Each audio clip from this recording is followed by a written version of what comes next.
ব্রাজিলের নয়া কোচ আনচেলত্তিকে 1 বছরের কারাদণ্ড দিয়েছে স্পেন।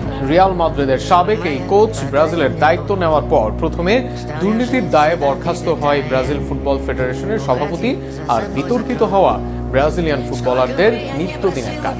এবার তাদের কোচকেও জেলে রাখার ঘোষণা দিল স্পেনের আদালত। আর শুনুন প্রতিবেদন। ব্রাজিল জাতীয় দলের সদ্য নিযুক্ত কোচ কার্লো আনচেলত্তিকে স্পেনে 1 বছরের কারাদণ্ড দেওয়া হয়েছে কর ফাঁকি মামলায়। বিশ্বের অন্যতম সফল কোচ হিসেবে পরিচিত এই ইতালিয়ান কিংবদন্তি, যিনি রিয়াল মাদ্রিদের সাফল্যের নায়ক ছিলেন, এবার আইনের জালে আটক হলেন 2014 সালের একটি মামলার কারণে। স্প্যানিশ প্রসিকিউশন জানায়, আনচেলত্তি 2014 সালে রিয়াল মাদ্রিদের কোচ থাকার সময় প্রায় 10 লক্ষ ইউরোর কর ফাঁকি দিয়েছিলেন।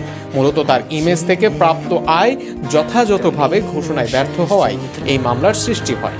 আনচেলত্তি অভিযোগ অস্বীকার করলেও আদালতে প্রমাণিত হয়েছে যে তিনি 2টি আলাদা কোম্পানির মাধ্যমে আয় গোপন করেছিলেন, যার মধ্যে একটির মাধ্যমে চুক্তির অর্থ নিজের নামে না দেখিয়ে অন্য প্রতিষ্ঠানকে প্রদান করা হয়েছিল।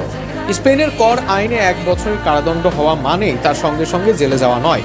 বিশেষ করে যেহেতু এটি আনচেলত্তির প্রথম অপরাধ এবং দণ্ডের মেয়াদ 2 বছরের নিচে, তাই আইনি প্রক্রিয়ায় জেলে না যাওয়ার সম্ভাবনাই বেশি। অনেক ক্ষেত্রে এমন দণ্ড স্থগিত হয় অথবা জরিমানায় রূপান্তর হয়। তবে আনচেলত্তির এই ঘটনা বিশ্ব ফুটবল অঙ্গনে বেশ আলোড়ন তুলেছে। বিশেষ করে ব্রাজিল ফুটবল ফেডারেশন এই মুহূর্তে বিব্রতকর অবস্থায় পড়েছে।